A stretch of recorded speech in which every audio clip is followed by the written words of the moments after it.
Bom, hoje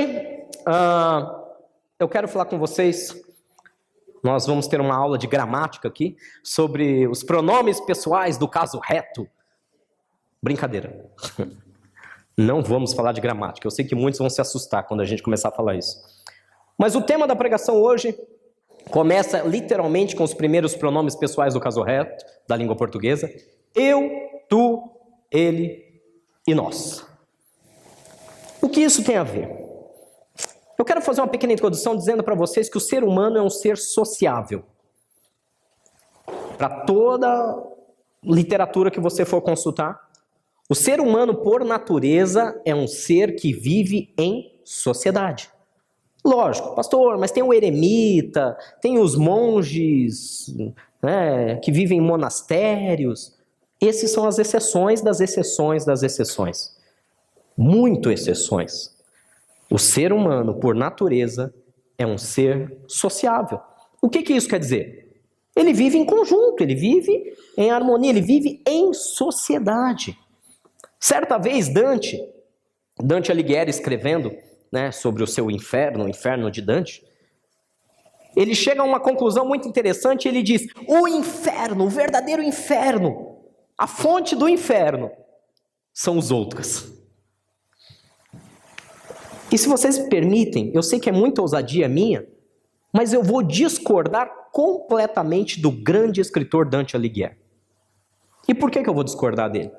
Porque o inferno são os outros é a maior concepção errônea aos olhos da palavra de Deus. Aos olhos da palavra de Deus, você jogar toda a culpa, transferir toda a responsabilidade para aqueles que são diferentes de você, para aqueles que pensam de maneira diferente de você transferir todo o peso para aqueles que não andam segundo a maneira de vida que você anda, é um erro. Ah, pastor, mas os outros que me irritam, os outros que tiram o pior que há de mim, se eu vivesse isolado dessas pessoas, eu seria uma pessoa muito melhor. Será? O ser humano é um ser sociável. Você não consegue, meu irmão, eu não consigo, você não consegue viver sem sociedade. Nós não conseguimos ter uma vida plena vivendo sozinhos. Você tem que conviver com pessoas. Aí vem alguém que pode dizer: tá bom, pastor, eu tenho que conviver com pessoas, mas dá para excluir do meu círculo aquelas pessoas que não me agradam? E eu viver apenas com pessoas que pensam como eu, que agem como eu? Será que não dá? Não, não dá. Não tem como. Não tem como. Por exemplo, tem gente na sociedade que não gosta de chocolate. Você acredita que existe gente assim? Você acredita nisso? Existe, eu conheço. Eu conheço gente que diz: eu não gosto de chocolate. Jesus! Como? Não sei, mas existe. E como que eu vou conseguir convencer uma pessoa que não gosta de chocolate que ela tem que gostar de chocolate? Como? As pessoas são diferentes, amém? Amém? Graças a Deus por isso. Pessoas têm ideias diferentes, gostos diferentes. Não sei ainda, essa história do chocolate ainda está confusa para mim, mas tem gente que não gosta, ué. Não gosta. E não é que, não, detesta, não come chocolate porque acha horrível o sabor. As pessoas são diferentes. E aí eu pergunto: e como fazer essas pessoas conviverem? Bom, comigo é fácil. Uma pessoa que não gosta de chocolate vive muito bem ao meu lado, porque todo chocolate que ela ganha, basta ela passar para mim e está resolvido. E aí nós vivemos muito bem em harmonia. Porém, tem coisas que não são tão simples, tem coisas que são muito mais complexas. Vamos pegar um exemplo bom? Hoje é dia de eleição municipal aqui no Brasil. Ah, meu Deus, quanta briga por causa disso. O que eu vi amizade se desfazendo via Facebook, Instagrams e afins. Eu vou votar em tal partido, seu bandido. Eu vou votar em outro, seu não sei o quê. Pronto. Brigas porque as pessoas têm ideias diferentes, ideais diferentes, visões políticas e sociais completamente diferentes. Meu Deus do céu, mas não é todo mundo brasileiro? Não está todo mundo debaixo do mesmo imposto? Não está todo mundo embaixo da mesma roubalheira, da mesma dor de cabeça? Por que as pessoas estão brigando entre si para defender? Vou até dar uma extrapolada aqui, não vou falar de política, eu prometo. Por que as pessoas brigam aqui na base para defender pessoas que lá em cima tomam café juntas e riem juntos na nossa cara? Desculpe a sinceridade. Basta você ver, gente, eu não estou falando partido A ou B, não, eu estou dizendo a realidade. Tem um aplicativo não, um link do site da Folha de São Paulo, muito interessante para quem quiser conferir. E nesse link ele diz lá quais são as associações de partidos nos municípios. O que isso quer dizer? Quem está coligado com quem nos municípios do Brasil para as eleições municipais. Aí você vê toda essa briga para que a população se divida, porém você vai lá nesse quadro, você clica nesse link e você escolhe o município que você quiser, ou escolhe o estado, ou escolhe o que você quiser, e você vai ver que nos municípios, nas eleições agora municipais, PT e PMDB estão coligados em mais de 60% das suas candidaturas. Coligados, juntinhos. Ué, mas eles não brigaram agora lá no governo federal? Agora você vai se assustar. Existem coligações, eu não vou lembrar o número de cabeça, mas se eu não me engano, algo entre 15% e 20%, PT e PSDB coligados nos municípios.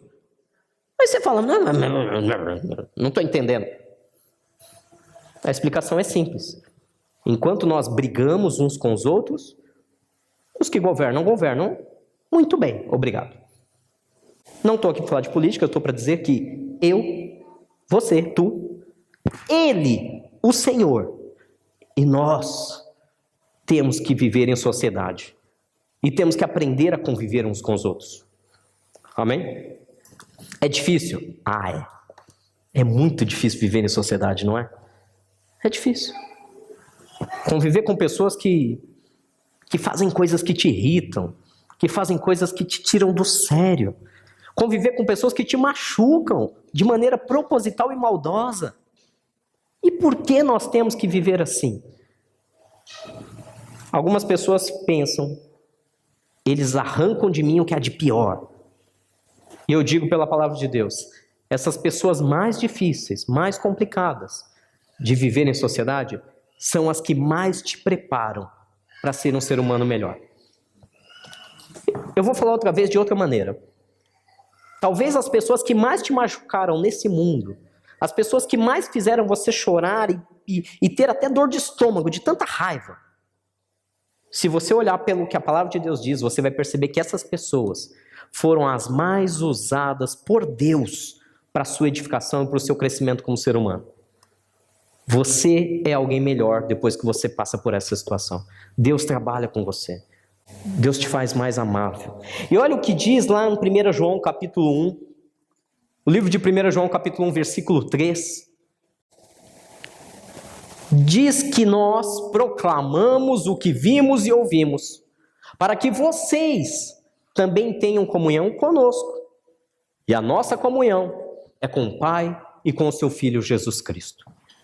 Ou seja, nós, proclamadores do Evangelho, nós cristãos, nós, todo aquele ser humano que conheceu a Cristo, que entregou o seu coração a Ele, e que não só ficou satisfeito em entregar a sua vida, mas ele ainda continua dando expansão ao trabalho de Jesus na terra. Aquele que continua pregando, aquele que continua ensinando, aquele que continua falando, te aconselhando, orando por você. Nós proclamamos o que vimos e ouvimos. Para quê? Para que vocês também tenham comunhão conosco. Nós fazemos questão, os cristãos, de proclamar a vida em sociedade. Nós fazemos questão de proclamar como é importante estar um perto do outro, um próximo do outro. Nós fazemos questão de declarar não uma coisa que a gente ouviu falar de longe, mas o que nós vimos com nossos olhos, o que nós ouvimos presencialmente, que Deus transforma qualquer relacionamento. Deus transforma qualquer relacionamento, seja conjugal, seja de colegas de trabalho, seja de pais e filhos. Deus é aquele que pode entrar com ação em qualquer nível de relacionamento da sua vida e tirar essa coisa do seu coração de dizer, eu não quero mais andar com ninguém, eu quero andar sozinho, eu quero andar com meus próprios passos, eu me recuso a fazer aliança com qualquer pessoa. Sabe, gente, tem pessoas que têm muita dificuldade em confiar. E pessoas que têm muita dificuldade em confiar, se você for fazer uma análise da sua vida, você vai perceber que não é que ela é uma pessoa maldosa, nada disso. São pessoas que foram muito feridas. pessoas que foram machucadas, pessoas que literalmente tomaram na cabeça, apanharam, sofreram, dores que às vezes nós nem temos noção. E essas pessoas, uma vez feridas, uma vez machucadas, elas começam a ter medo de confiar outra vez. Isso funciona dentro de uma igreja. Quantos e quantos cristãos no Brasil estão simplesmente decepcionados com a igreja? Por quê? Porque foram machucados, geralmente pela sua própria liderança. Quantos e quantas pessoas nós temos no país que depois de um relacionamento ou dois, ou um casamento ou dois que não deram certo, tem um medo tão grande de se relacionar de novo que prefere viver sozinho? Quantas e quantas pessoas, depois de uma decepção na área profissional, segunda decepção na área profissional, escolhe abandonar tudo e ir para uma carreira que nem é tão prazerosa para ela, mas ali ela sabe que não vai se machucar mais. Quantas pessoas abandonam seus sonhos porque são feridos nos seus relacionamentos? Mas nós, diz a palavra de Deus, proclamamos o que vimos e ouvimos para que vocês não vivam sozinhos, para que vocês, para todos nós que somos machucados pelo dia a dia e pelas circunstâncias, não andemos mais choramingando pelos cantos, mas venhamos a ter comunhão uns com os outros, para que vocês tenham comunhão conosco. Conosco quem? A igreja de Cristo, o corpo de Cristo, aquele que mesmo talvez pensando diferente, agindo diferente, ou até não gostando de chocolate, vai estar te apoiando na sua dificuldade. E diz mais que a nossa comunhão não é só entre nós. A nossa comunhão não é uma coisinha nossa, de amigos, vamos estar junto, estamos juntos. Não, a nossa comunhão é com o Pai e com seu Filho Jesus Cristo. Ou seja, a comunhão verdadeira do corpo de Cristo. Ou melhor, vou usar outras palavras. Se você quer realmente ser curado nos seus relacionamentos, seja ele o nível que for, e você quer realmente ser aquele que vive em sociedade de maneira plena, de maneira harmoniosa, você precisa ter comunhão com o corpo de Cristo, porque o corpo de Cristo automaticamente tem que estar em comunhão com o Pai, e com Jesus Cristo e com o Espírito Santo. Parece óbvio, né? Eu quero resolver, eu quero ser curado, eu tenho que estar em comunhão com a igreja, porém, não é qualquer igreja. A igreja tem que estar obrigatoriamente em comunhão com Deus. Na teoria é muito simples. Eu tenho que estar em comunhão com a igreja e com Deus. Ponto. Legal. Beleza. Maravilha. Porém, nós temos que dar o primeiro passo para conseguir viver em comunhão com uma igreja, com uma comunidade, num relacionamento conjugal, no trabalho. O primeiro passo que nós devemos dar para ser seres sociáveis é aceitar uns aos outros. Primeiro ponto que eu digo para vocês nessa manhã, Romanos 15, versículo 7. Portanto, aceitem-se uns aos outros, da mesma forma com que Cristo os aceitou, a fim de que vocês glorifiquem a Deus. Ou seja, não é simplesmente aceitar. Existe um padrão, existe um golden ali, né? Um padrão golden de aceitação. Você não pode aceitar o outro, e aquela pessoa eu aceito, né? Não tem jeito, sou obrigado a conviver. Não, aceite no mesmo padrão que Jesus te aceitou. Peraí, começou a mudar.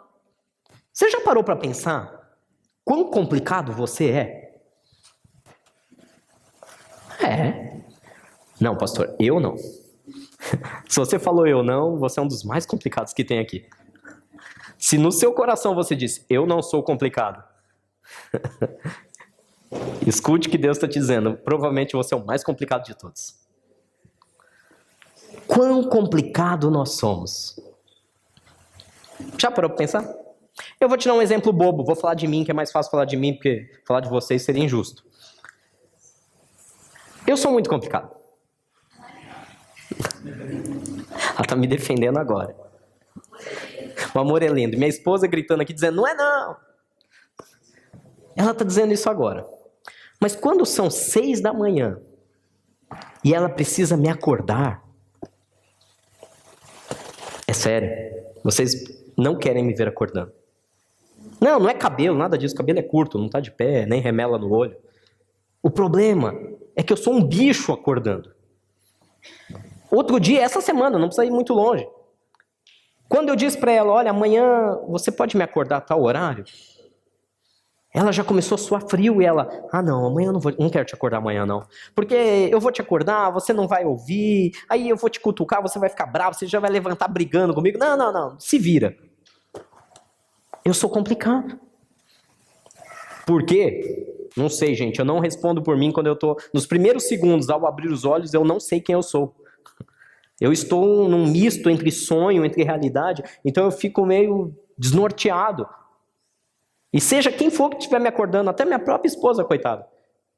A minha reação é sempre a mesma. Me deixa dormir, sai, me deixa dormir. Aí só depois de uns segundos que eu falo, não, preciso acordar. Por quê? Não sei. Eu sou complicado. Cada um de nós temos nossas complicações. Nós temos manias. Você já reparou que você tem mania? Não, para comer tem que ser assim. Para vestir tem que ser assim. E qualquer pessoa que faça algo que não encaixe na sua maneira de ser ou viver, você começa a falar, essa pessoa não me entende, essa pessoa não me valoriza, essa pessoa não dá a mínima para o que eu quero. Eu não vou andar com aquela pessoa. Aquele amigo, não, ele não é mais meu amigo. Mas por que ele não é mais seu amigo? Ele não é mais meu amigo porque ele fez um comentário que eu não gostei. Nós somos complicados, gente. Nós não queremos aceitar os outros, essa é uma verdade. A gente só aceita o que nos convém. É muito fácil. Por isso que Jesus falou, é fácil amar os seus amigos. Ame os seus inimigos, isso eu pago para ver. É isso, nós seres humanos somos complicados. Simples assim.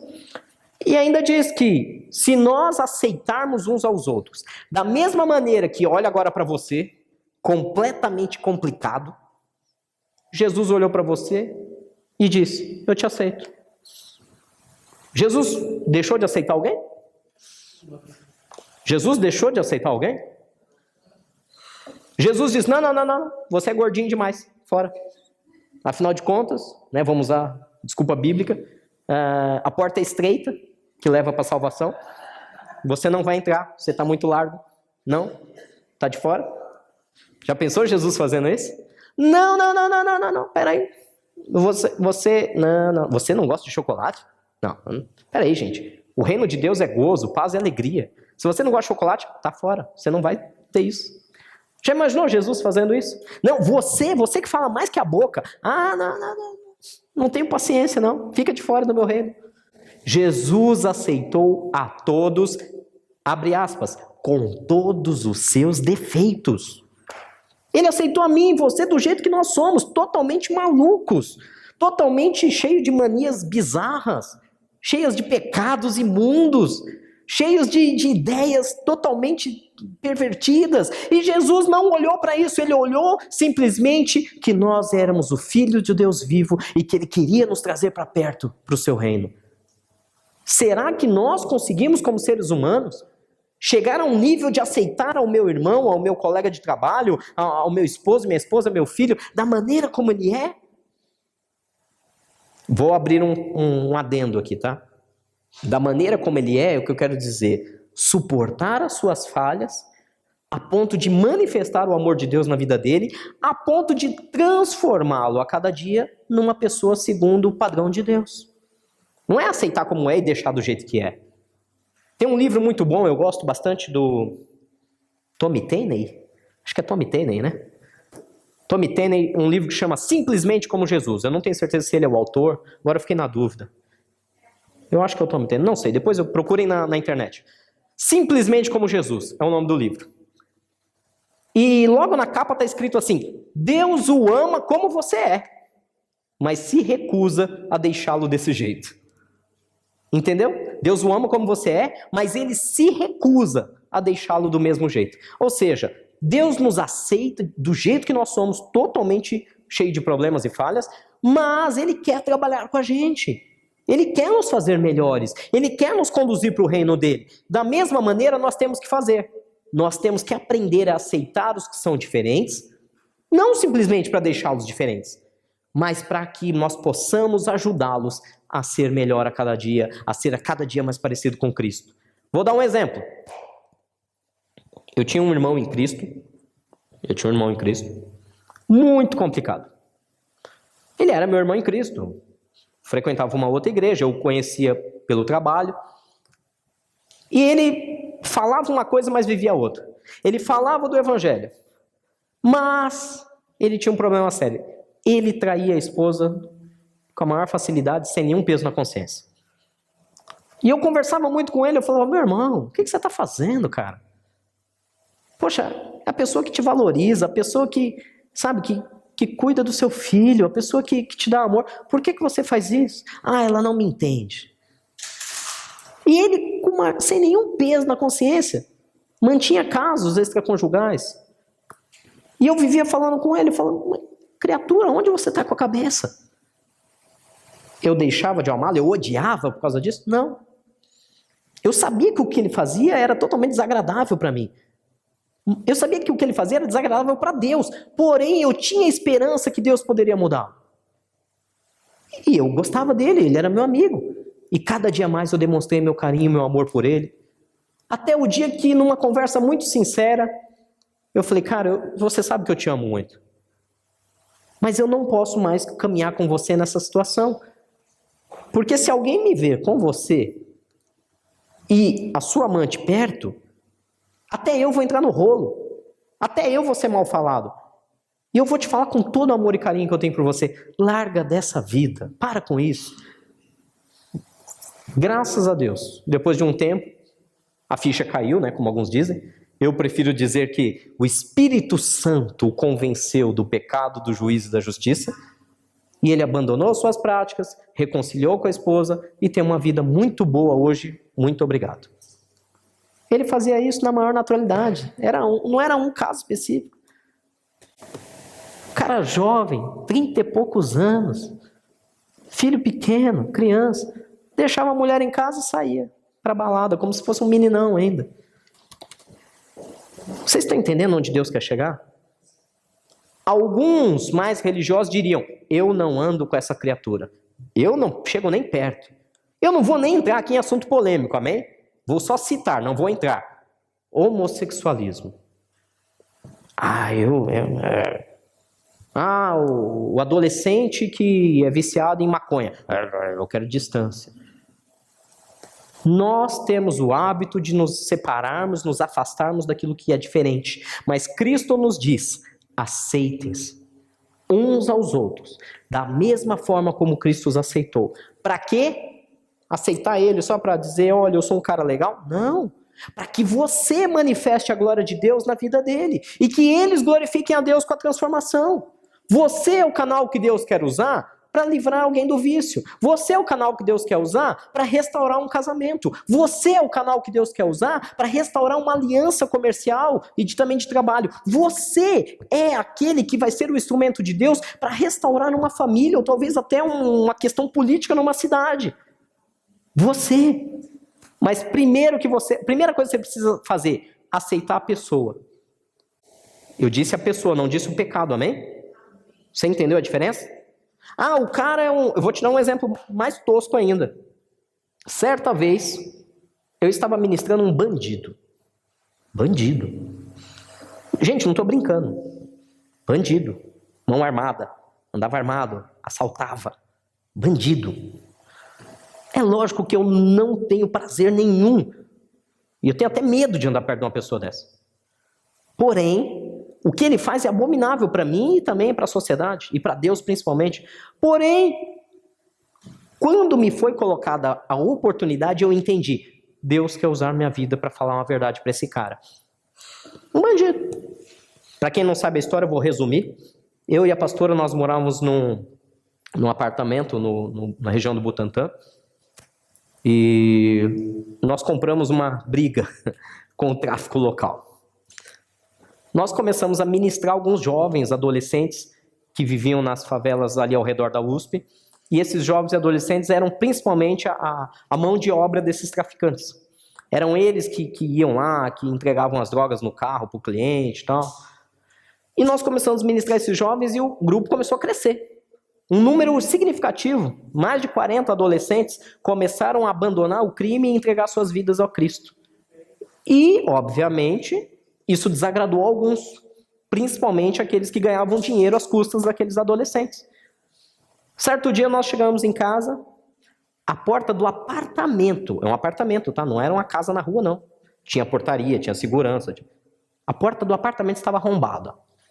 Eu falei, Jesus, arrombada. Meteram o pé na porta, quebraram a porta. Não levaram nada, não mexeram em nada, mas a porta estava arrombada. E aí começou a chegar boatos no meu ouvido que aquilo era apenas um aviso. Nós não acreditamos.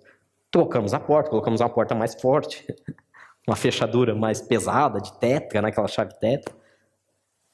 Beleza, quero ver derrubar essa porta agora.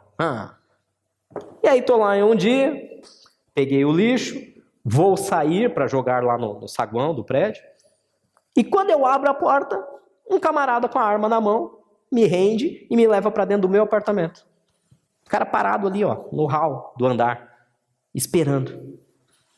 Me levou para dentro. E a história foi bem simples. Ou vocês vão embora daqui, ou nós matamos vocês. A coitada da pastora ficou em pânico. Nunca tinha visto uma arma na vida. Comigo era mais tranquilo, cresci em Guaianazes, né? Lembrem disso. Então, uma arma, beleza. Coitada, nunca tinha visto uma arma na vida, entrou em pânico, aquela coisa toda. Na hora o Espírito Santo me deu uma... Gente, eu não ajo assim com a minha esposa, viu? É de coração. Mas na hora eu dei uma de louco. Ela começou a tremer, começou a entrar em choque. Eu, vai pro quarto. O cara olhou pra mim, tipo, quem tá com a arma sou eu, quem dá ordem sou eu.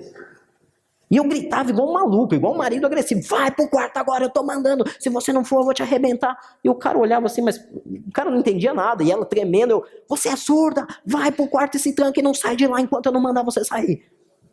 Ela entrou no quarto, se trancou. Aí eu falei pro cara, calma, lá não tem telefone e o celular dela tá aqui, ó. Ela não vai chamar ninguém. Agora é eu e você, vamos conversar. Resumo, porque a história é muito longa.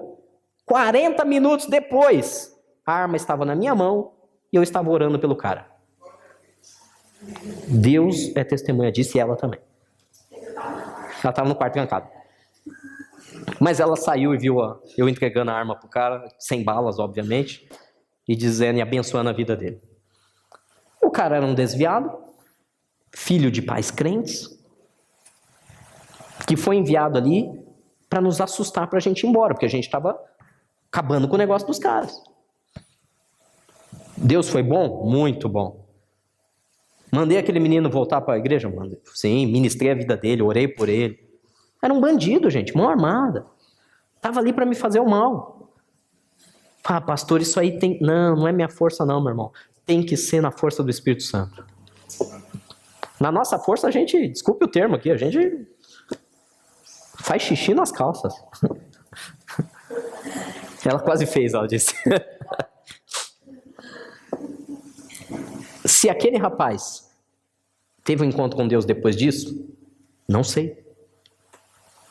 Eu sei o que eu falei para ele da parte do Espírito Santo. Os teus dias estão contados se você não acertar sua vida com Deus. Por que você não sabe, pastor, o que aconteceu depois? Porque também, né, vamos vigiar, né? Preparei minha mudança, né? Deus foi bom, Deus guardou, glória a Deus, o trabalho tá uma bênção. Passei o bastão pro Edinho, sabe o Edinho, aquele que tá aqui com vocês, o presbítero Edinho? Passei o bastão, falei, Edinho, assuma esse trabalho você. Ele na época era o meu braço direito lá na igreja, líder dos jovens. Eu falei, assuma você que eu estou indo cuidar um pouquinho mais de outras ovelhas em outro pasto um pouco menos violento. E assim foi. Aceitem uns aos outros. Da mesma forma como Cristo te aceitou. Na hora, não pela minha força, mas pelo Espírito Santo, eu olhei para aquele rapaz e eu vi uma alma perdida, precisando de ajuda. Alguém que estava desesperado por aceitação social. E por não ser aceito aos moldes dele, ele se achou no crime. Eu fui para uma coisa muito extrema, né, gente? Eu sei. Mas será que dá para aceitar o irmão do meu lado que vota no partido A ou B? Dá. Ah, mas ele é vermelho, ele é azul, ele é esquerda, ele é direita. Gente, mas o que isso influencia na tua vida no reino? Ah, influencia que se ele votar em fulano e fulano assumiu o poder, minha vida virou um inferno. Tudo bem, eu entendo essa tua preocupação, mas nem por isso nós vamos ficar nos matando como ser humano. Vamos ficar nos matando aqui, vamos ficar brigando, e enquanto isso eu volto a dizer, azuis e vermelhos, esquerdas e direitas estão tomando cafezinho juntos, bolando para quem vai a parte do bolo. Vocês estão entendendo a importância de vivermos em sociedade? Ainda diz mais, vamos lá, em 1 Tessalonicenses. 1 Tessalonicenses 5,11 diz, por isso, além de você aceitar o outro com as suas falhas, dificuldades, quando eu falo aceitar, não precisa estar o tempo todo beijando, né, o tempo todo lá abraçado, mas aceite, entenda, tenha empatia a ponto de se colocar no lugar do outro e entender por que ele age assim, por que ele pensa assim. Será que se eu tivesse a mesma criação, será que eu tivesse os pais que ele teve, será que se eu vivesse no ambiente onde ele viveu, será que se eu tivesse o curso que ele teve, será que eu não seria igual a ele? Gente, nós somos muito uma manifestação do meio que nos rodeia. Amém? Por que nenhum de vocês é um assaltante? Porque vocês, graças a Deus, foram criados longe de um ambiente desse. Eu não quero aqui fazer pregação social, mas como que você espera de um menino que cresceu sem pai, porque o pai está preso ou era bandido e morreu? Como que você espera de um menino que cresceu num ambiente desse, um local onde não tinha saneamento básico, onde passava um córrego na porta da sua casa, um menino que não tinha dinheiro, que via sua mãe saindo para trabalhar de faxineira, trazendo com muita dificuldade comida para casa, onde não tinha ninguém para olhar ele, porque não tinha vaga na creche, porque não tinha um adulto supervisionando, e quem criou ele a partir dos 12 anos foi o crime, foi o traficante que abraçou, que deu tênis, que deu mobilete, que deu dinheiro. Como você espera de um menino desse que ele tenha a mesma maneira de pensar que você? Volto a dizer, eu não estou aqui fazendo uma pregação social. Eu quero que você pense, tenha empatia, se coloque no lugar do outro. Por que esse cara age assim? Porque ele é um fruto do meio ambiente que o cercava. Ah, mas ele é maldoso. Claro, até eu, se for todo dia afligido, eu fico maldoso. Estão me entendendo, amém? Eu só quero que você pense, se esse extremo acontece isso, por que eu não posso entender o meu irmão que está sentado aqui do meu lado na cadeira? Ah, mas ele gosta de tal coisa. Por quê? Porque talvez ele é um fruto do meio ambiente dele. Tenha essa paciência. Aceite-o. Depois de aceitá-lo, vem o próximo passo. Por isso, exortem-se e edifiquem-se uns aos outros. Como de fato vocês já estão fazendo. Eu estou muito feliz com o trabalho que nós temos feito aqui. Não o nosso orgulho dos pastores fazendo um trabalho excelente, não. Eu estou muito feliz do trabalho que o discipulado tem gerado na igreja. A edificação, a exortação mútua, uns aos outros, os próprios irmãos em Cristo, vocês mesmos, dizendo, oh, isso aqui não está legal. Poxa, você precisa de ajuda nessa área? Eu estou percebendo que você está com algumas falhas. Se você quiser, eu já passei por esse problema e eu já superei. Se você quiser, eu posso te ajudar a conseguir isso também. Isso é exortar uns aos outros. Exortar, gente, não é dar bronca. Exortar não é brigar. A exortação, ela tem o fim de corrigi-lo. Não depreciá-lo ou desmerecê-lo. Entendeu a diferença? A exortação tem como finalidade corrigir, tem como finalidade edificar, torná-lo melhor, nunca desmerecê-lo ou constrangê-lo. Por exemplo, se eu chego daqui do púlpito pregando e eu viro para alguém e falo, fulano, você tem que aprender a fazer tal coisa, você tem que parar com essa mania. Isso não é uma exortação. Eu estou constrangendo e eu estou humilhando aquela pessoa em público. A edificação, você chama ela a sós e você fala, fulano, isso está fazendo mal para a tua vida, me deixa te ajudar. Olha, a palavra de Deus diz que se você agir assim, assim, assado, você vai conseguir vitória sobre essa circunstância. Eu posso te ajudar nisso? Eu estou aqui, eu estou estendendo a mão. Olha a diferença. Então, edificação é uma coisa. Demolir a pessoa é outra. Não confunda. Eu vou exortar meus irmãos. Calma, como você vai exortar os seus irmãos? A Bíblia diz que exortação tem que ser um a um, olho no olho, mostrando carinho e amor. Nunca machucando, nunca desmerecendo. Ah, pastor, mas não tem hora que tem. Tem hora que tem que dar uma pegada um pouco mais firme, né? Você fala uma vez, fala duas, fala três. A Bíblia fala isso. Chega a hora que você chama o cara, chama aquela irmãzinha e fala, olha, se eu for seguir a Bíblia à risca, eu vou te levar lá em cima na frente da igreja e vou te expor, porque você não ouve. Eu vou te dar mais uma chance, eu vou fazer igual Jesus, vou cavar ao redor, vou pôr adubo, vamos dar mais um tempo. Ou seja, tem hora que sim, que tem que ser um pouco mais enérgico, porém sempre com a intenção de edificação. Os que são pais e mães aqui vão me entender. Existe uma teoria que diz que se você bate no seu filho para corrigi-lo, e você o faz com amor, mesmo que doa em você bater nele, pôr ele de castigo, a chance de funcionar é muito grande. Mas também diz essa mesma teoria, que se você passa a bater com seu filho com raiva, e passa a descontar nele a sua raiva, potencialmente não vai edificar a vida dele. Existe diferença? Claro que existe. Uma coisa é você bater no seu filho, você corrigir o seu filho, pôr ele de castigo, tirar o celular, cortar a senha do Wi-Fi, que hoje é o castigo máximo, né? Hoje é o castigo máximo. Você fazer isso e até ficar, ai meu Deus, eu sou um pai ruim, eu sou uma mãe ruim, olha o que eu estou fazendo com meu filho, com dor, mas faz porque sabe que é necessário para corrigi-lo. Outra coisa é você ficar tão irado, a ponto de você sentir prazer em castigar o teu filho. Peraí, tem alguma coisa errada.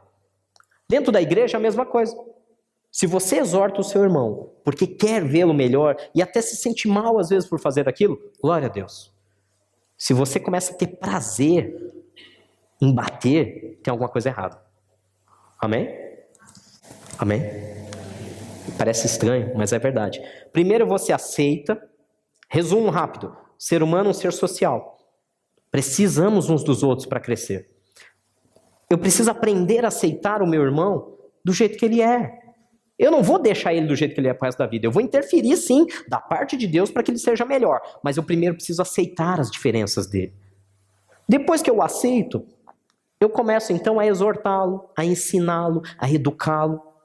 Eu faço isso para que ele seja edificado. E mais do que isso, eu já estou fazendo isso, mas agora eu preciso dar um passo além. Depois disso, vamos comigo lá em Romanos, capítulo 12. Agora vem o ponto máximo.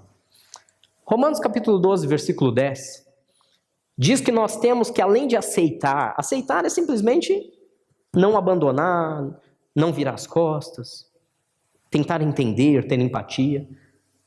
Aí depois eu começo então a ajudá-lo, a edificá-lo, trazer palavras, conselhos, mas chega um momento que a palavra nos exige, em Romanos capítulo 12, versículo 10, que nós devemos nos dedicar uns aos outros com amor fraternal, preferindo dar honra aos outros mais do que a vocês mesmos. Ufa, pastor, agora a coisa ficou pesada. Se não bastasse eu aceitar aquele cara, aquela irmã com aquelas manias esquisitas, se não bastasse eu até estender a mão e dar um conselho, uma palavra, agora eu tenho que me dedicar àquela pessoa em amor fraternal, em amor de irmão, como se fosse meu próprio irmão que cresceu comigo na minha casa, a ponto de dar honra para ele e eu mesmo diminuir. Pastor, agora você está querendo demais. Esse é o segredo do cristianismo. Em 1 Coríntios capítulo 12, conta, não precisa passar não, não está aqui o versículo, 1 Coríntios capítulo 12 fala sobre o corpo de Cristo. E diz que existem membros, olhos, ouvidos, boca, mãos, pés, braços, pernas. Cada um executa um papel no corpo. Cada um de vocês tem a sua função. E diz assim, porque eu sou o olho, eu sou mais nobre do que o pé? Porque eu sou boca, eu sou mais nobre do que a orelha, do que o ouvido? E a Bíblia diz que um corpo sadio, não existe órgão que seja mais honroso. Antes, nós devemos dar honra a todos, de igual maneira. Ou seja, se eu pegar uma marreta e dar no seu dedinho, mas é o dedinho, é insignificante. Tá, daqui, deixa eu tirar uma marretada.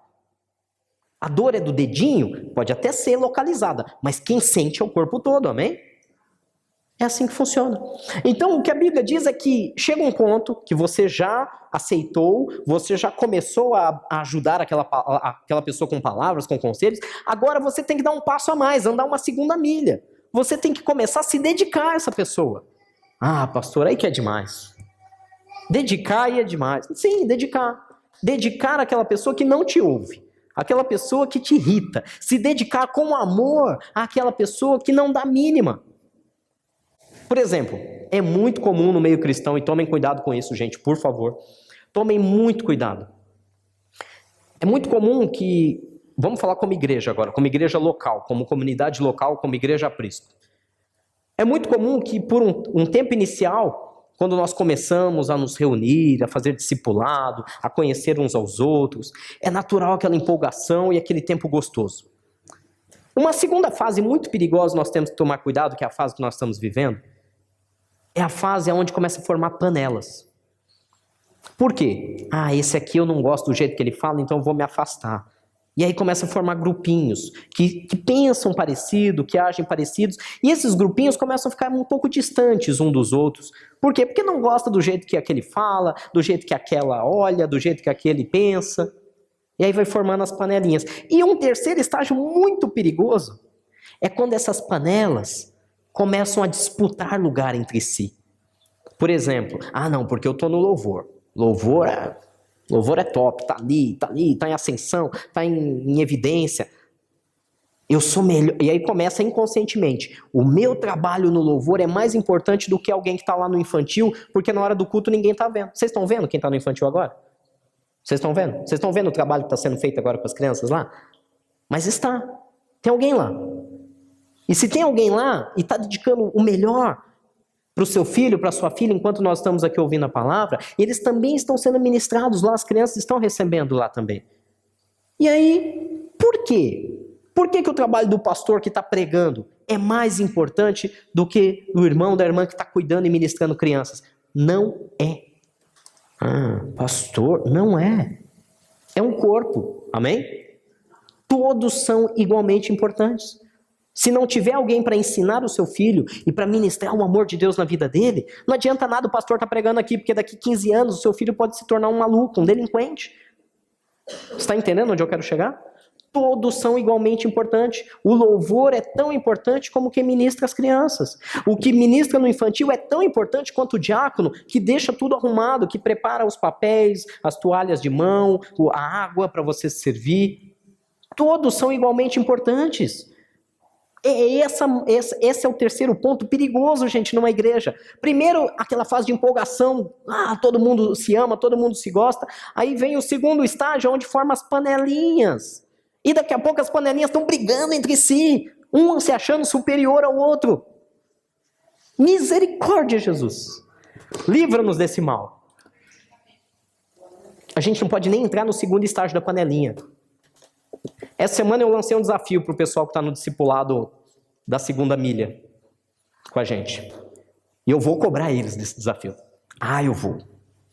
O desafio foi, você vai pegar alguém que você não tem nenhum tipo de contato, assim, o teu contato é só na igreja. Você vai pegar um irmão, uma irmã que você não tem amizade, que você não tem afinidade nenhuma, e você vai tomar um café com ele essa semana. E você vai ouvir os problemas dele. E você vai orar com ele. Foi um desafio. E ai daquele que não cumprir, hein? Por que isso, pastor? Porque nós precisamos aprender a acabar com essa coisa da panela. Nós precisamos aprender a acabar com essa coisa do eu não gosto do jeito que aquele se veste, então não vou andar com ele. Precisamos acabar com isso. Ou nós somos todos membros de um corpo, ou nós vivemos em sociedade de maneira harmoniosa, ou não. Mas aí alguém pode dizer, isso na igreja pode até funcionar, pastor. Eu quero ver isso funcionar lá no meu trabalho, onde só tem cobra criada, onde só tem pessoas maldosas querendo puxar meu tapete. As pessoas vão se aproveitar de mim. Isso é um problema delas, não seu. Você continua sendo ético.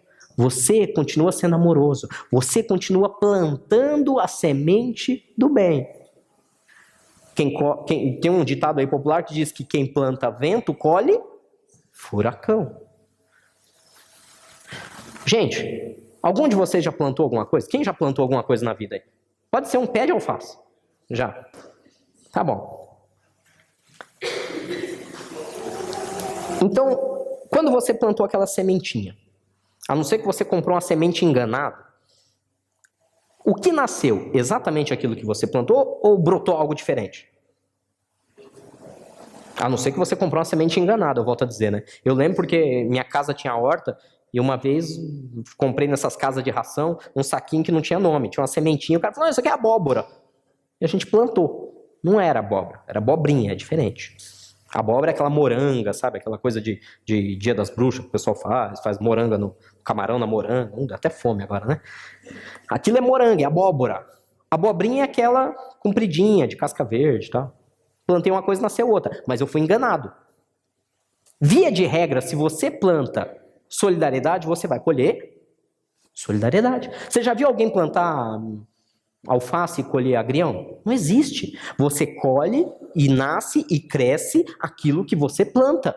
Então, não se preocupe se estão tentando puxar o teu tapete no trabalho. Não se preocupem se estão tentando te destruir financeiramente. Ah, mas eu tenho que revidar. Não, o Senhor é a nossa justiça. Eu sou um exemplo vivo, eu falo disso. Quantos de nós vocês têm aprendido com os pastores dessa casa? Todos nós já fomos injustiçados inúmeras vezes. E quando nós continuamos a plantar o amor, nós colhemos o amor. Quando nós plantamos a justiça, nós colhemos a justiça. Deus é justo, meu irmão. Alguém pode tentar te prejudicar hoje. Não revida. Deixa Deus ser Deus. Deixa Deus ser justo, amém? Porque não adianta.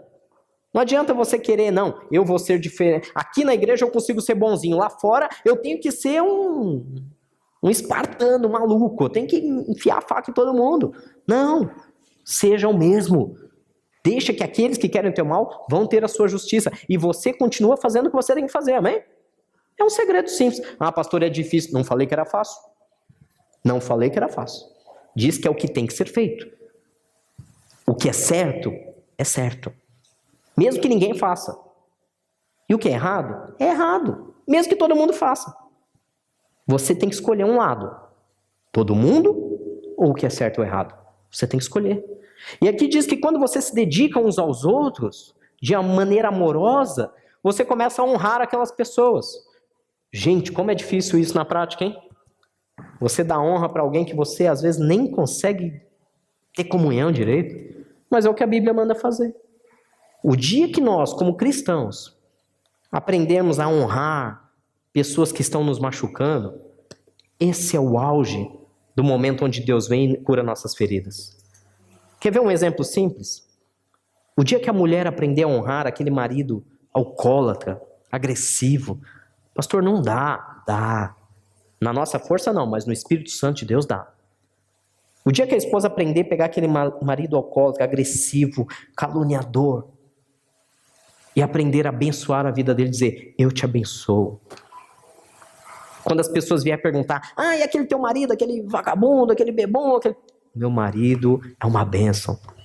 Ela é uma mentirosa, é uma hipócrita. Não, ela é uma profetisa, ela está profetizando o que Deus vai fazer na vida dele.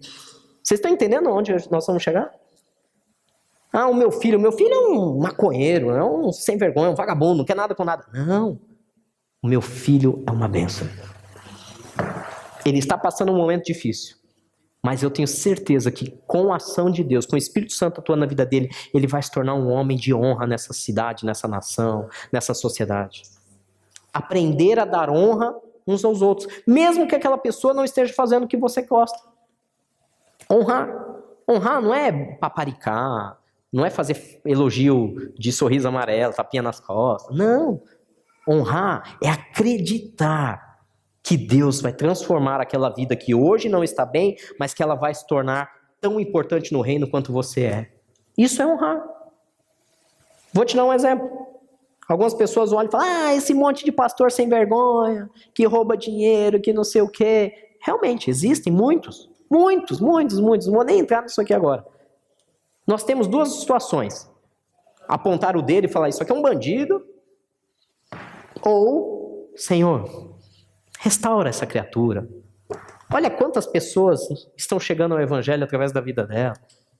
Não deixa ela se perder, porque ela vai machucar muita gente. Restaura ela. Traz de volta o tempo de unção, o tempo de habilidade, o tempo onde o teu espírito falava e ela ouvia e acreditava no Senhor. Honrar uns aos outros, mesmo que eles não sejam igual a você.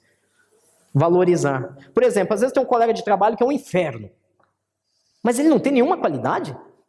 Não tem nada que ele faça que seja bom. Não, isso aqui ele é bom. Poxa, então investe ali. Fulano, você é muito bom nisso. Elogia ele, de verdade. Não por mentira, mas porque ele é bom mesmo.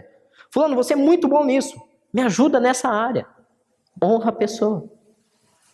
Imagina se a igreja conseguir andar desse jeito, hein? Não imaginou? Onde nós vamos chegar? Em Cristo. Você entende que não dá para andar sozinho, tem tarefas que estão além das suas forças, você precisa de ajuda. Você aceita os que são diferentes, não para conviver simplesmente, mas para que Deus use a sua vida para glorificar a vida deles. Você então, depois de aceitá-lo, você começa a ajudá-lo, dando palavras, dando conselho, estendendo a mão. Você exorta, você o edifica, e chega um momento da vida do cristão que agora você está no seu auge de paz com Deus, aonde você está honrando essa pessoa, você está dando mais honra a ela do que a si mesmo, você está se dedicando a ela. Se você consegue viver tudo isso, vamos comigo lá em Romanos, capítulo 14. Você abandonou o julgamento, você deixou de ser juiz, e você hoje é importante na vida dessa pessoa. Diz assim, Romanos 14, 13, portanto, deixemos de julgar uns aos outros. Em vez disso, façamos o propósito de não pôr pedra de tropeço ou obstáculo no caminho do irmão. Gente do céu. Tem gente que está tão atrasada no conceito dessa palavra, que não é só pedra de tropeço no caminho do irmão ou do desconhecido, como é pedra de tropeço no caminho da própria família, do próprio chefe, do próprio funcionário. Tem gente que não consegue entender essa coisa de se doar, esse altruísmo, essa coisa de abrir mão de si mesmo para ajudar o outro.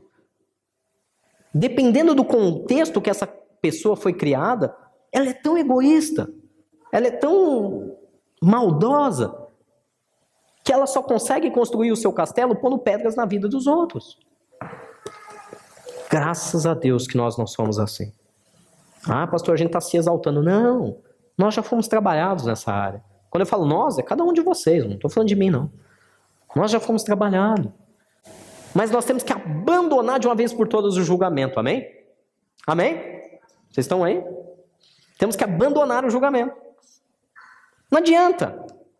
Não adianta querer ajudar, querer exortar, querer abençoar. Ah, mas aquela pessoa ainda fica com aquela coisa de julgar, aquela coisa de julgar. Não, mas fulano não... Ih, esse aí não recebe milagre porque não ora. É lógico que ele não ora, a gente sabe que não ora. Todo mundo sabe que não ora. Mas vamos abraçar e vamos... Eu vou orar com você. Eu vou orar junto com você. Aí eu quero ver que você não ora. É mais edificante. Só que para nós é tão cômodo, né? Ai, fulano está em pecado. Por isso está doente. Deve ser pecado. Não é possível. É muito fácil apontar o dedo. Como é difícil chegar perto e falar: você está passando alguma dificuldade? Você está com problema? Gente, nós temos que deixar de julgar uns aos outros. Que mania! Que mania de julgar uns aos outros. Temos que abandonar isso. Enquanto nós estamos julgando, nós somos pedra de tropeço. Nós somos obstáculos. Você tem que entender que muitas vezes a causa do seu irmão, do seu esposo, esposa, filho, não ser liberto, não ser transformado, não ser restaurado, é você mesmo que está sendo uma pedra de tropeço.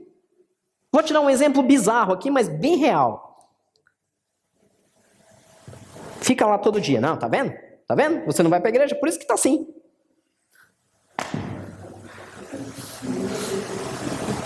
Tá vendo? Você não ouve o que eu falo? Você não ora, você não lê Bíblia, você não vai para a igreja. Pronto, vai ficar pior. Mas não fala para edificar, não fala com amor. Fala com mágoa, porque não dá ouvidos a você. A pessoa não te escuta e aí você fica bravo. Em vez de se aproximar e ganhar no amor, não. Você acusa, você aponta, você julga. Nós fazemos isso. Nós fazemos isso. Quer ver um exemplo bem cruel? Cruel. Acontece um terremoto em algum lugar. Ah, é lógico. Aí, ó, castigo de Deus. Tá vendo? Não busca Deus, Deus castiga. Gente do céu. Até quando nós vamos ter essa mentalidade bárbara? Essa mentalidade de um Deus cruel, de um Deus carrasco, de um Deus tirano. Até quando nós vamos deixar essa raiz maligna de um evangelho falso, que vem lá do Velho Testamento, que vem lá do tempo das guerras? Até quando nós vamos manter aquela coisa de 4.000 anos atrás no nosso coração, sendo que Jesus disse o inverso? Jesus disse: até se for teu inimigo, ame. Até quando nós vamos manter essa coisa? Eu ouvi isso de bocas e bocas e bocas de pessoas que se dizem cristãs. Eu estive no Haiti exatamente 1 ano após o terremoto. Quando completou 1 ano da destruição do terremoto, na capital Porto Príncipe, eu estava lá. E eu fui num grupo de cerca de 30 pessoas, 30 brasileiros. A maioria desses 30, mais de 20 eram pastores. E eu ouvi de pessoas que estavam ali ao meu redor nesse grupo. Tá vendo o que Deus fez? Também 95% da população praticante do voodoo dá nisso, castigo de Deus. De todo o coração. Meu desejo era socar a pessoa. Tô sendo honesto. Mas como vontade dá e passa, eu respirei fundo e falei, Senhor, ajuda-me a aceitar ela do jeito que ela é, com toda a sua ignorância, porque ela não foi liberta pelo teu conhecimento. Depois eu comecei a dar o segundo passo, Senhor, me ajuda a exortar e edificar a vida dela. Aí eu fui lá, cheguei perto, fulano, você já parou para pensar que Deus não tem prazer na morte do ímpio, é o que diz a palavra dele? Então, se Deus não tem prazer, por que você acha que foi Deus que castigou? Não, porque eles estão fora da vontade de Deus, como Sodoma, como Gomorra, como não sei o quê. Sim, mas o que Jesus disse? Tem razão. E se não foi Deus castigando, mas foi justamente a ausência de Deus, porque eles fecharam a porta para Deus, olha a diferença. Porque a nação não permitiu que Deus se aproximasse deles e disse, Deus, fique aí fora, porque nós queremos servir ao voodoo.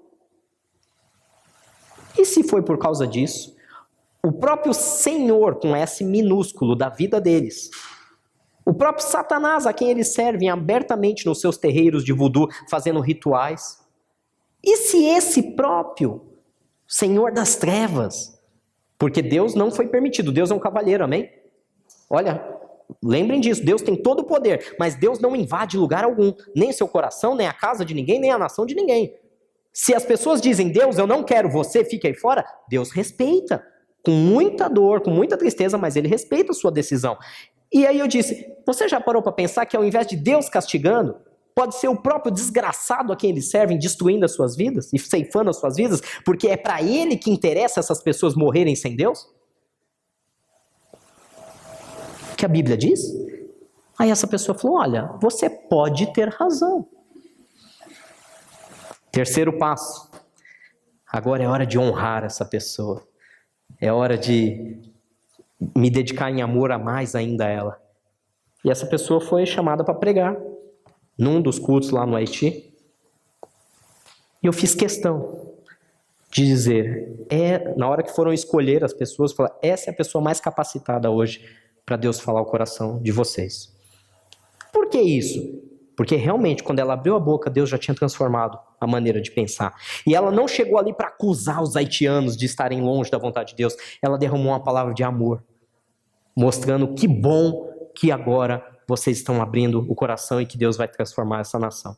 Gente, foi tão rápido a transformação no Haiti, eu estou só usando um exemplo, tão rápido, que de 95% da população que era praticante do voodoo é uma espécie de magia negra muito não tem comparação, porque é uma raiz diferente de candomblé, de umbanda, mas é um sistema de ritual de magias negras.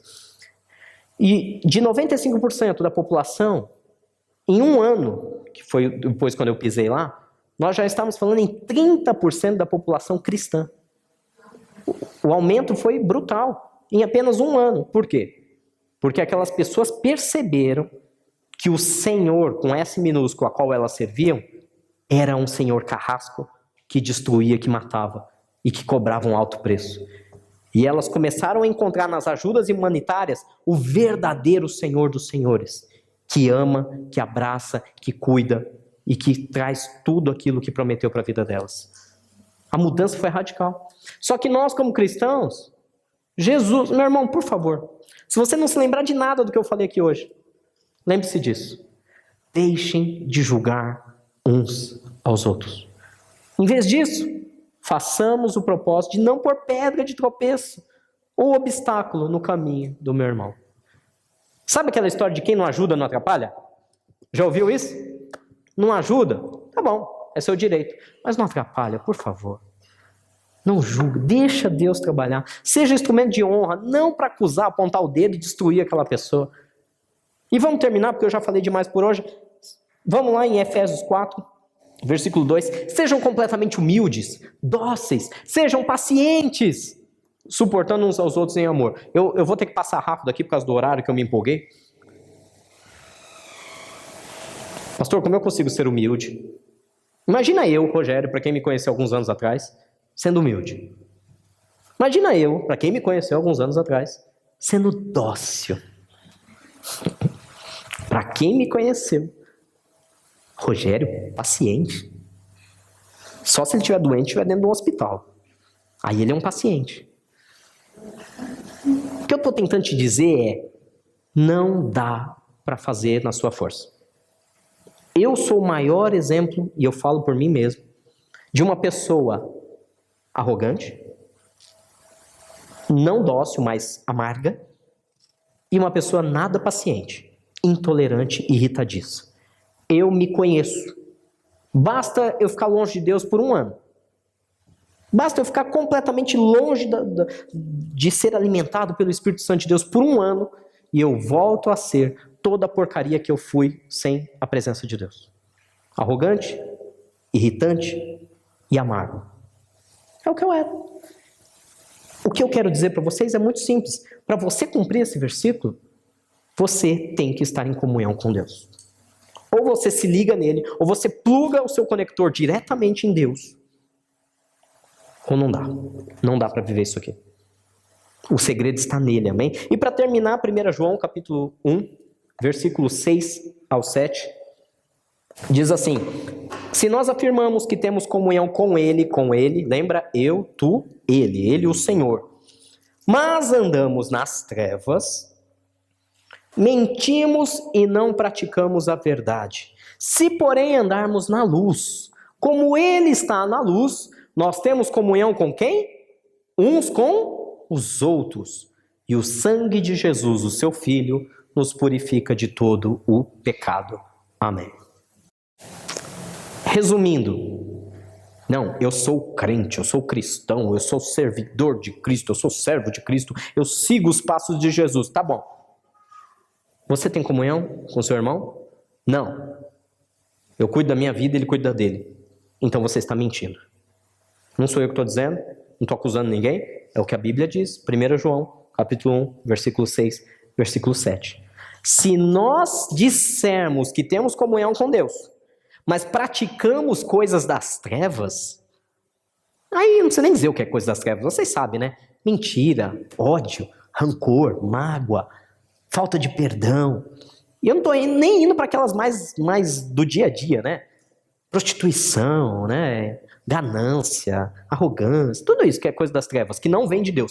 Quer saber se é das trevas ou da luz? É bem simples. Se eu trouxer a luz, se eu colocar e expor para a sociedade as coisas que eu vejo na internet, as coisas que eu penso sobre algumas pessoas, se eu trouxer a público, se eu trouxer a luz, eu vou ser bem visto? Não, não vai ser bem visto. Então isso é coisa das trevas. Então são coisas que têm que ficar ocultas. Tudo que é oculto é das trevas. Se eu não posso ser transparente com minha esposa, com meus filhos, com meus amigos, tudo que eu tenho que fazer em segredo, escondido, porque eu sei que não vão me aceitar, não é da luz, é das trevas, amém? E aí, cada um sabe o pecado de cada um mesmo. E se afirmarmos que nós temos comunhão com ele, com Deus, mas andamos nas trevas, praticando todas essas coisas, nós estamos mentindo. E se nós mentimos, nós não praticamos a verdade. Se, porém, andamos na luz, como Deus, como ele está na luz, nós temos comunhão uns com os outros. Gente, para fechar aqui, para finalizar, nós temos que tomar uma decisão hoje. Eu quero andar na luz ou eu quero continuar escondendo-me nas trevas? Eu quero realmente que a sociedade olhe para mim e fala: meu Deus, mas que mudança foi essa na vida dessa criatura? Jesus fala, e eu preguei isso na última vez que eu estive aqui no púlpito pregando, que não se acende, vós sois a luz do mundo. Não se acende uma luz para esconder embaixo da cama, porque ali ela não vai ter muito efeito.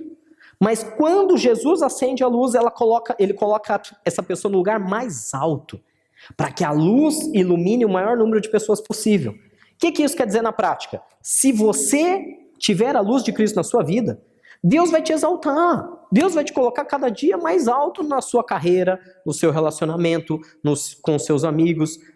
Quanto mais comunhão com Deus você tem, mais você sobe, até profissionalmente, até financeiramente. Não é essa a ideia, mas acontece. Por quê? Porque Deus vai te exaltar e te colocar no lugar mais alto para que a tua luz ilumine a muitos e alcance elas pelo amor de Deus. Você está me entendendo, amém? Então, é muito simples. Se você quer andar na luz, se você quer praticar o que Deus quer, você tem que ter comunhão uns com os outros. Se você suportar e superar esse momento e parar de andar sozinho e aprender a confiar em outros e aprender a ajudar a outros também, mesmo na sua dificuldade, o sangue de Jesus Cristo te purifica de todo pecado. Pastor, eu não entendi. Última citação que eu faço para você. O amor encobre a multidão dos pecados. Pastor, eu estou cheio de problema, de defeito, de pecado. Amém? Se você manifestar o amor de Deus a outra pessoa, mesmo com todos os defeitos e problemas e pecados que você tem, esse amor vai encobrir a multidão dos pecados. É o que a Bíblia diz. Então pare de olhar para os seus defeitos, pare de olhar para os defeitos do seu irmão, manifeste o amor de Deus e deixa que Deus faça a vontade dele. Amém?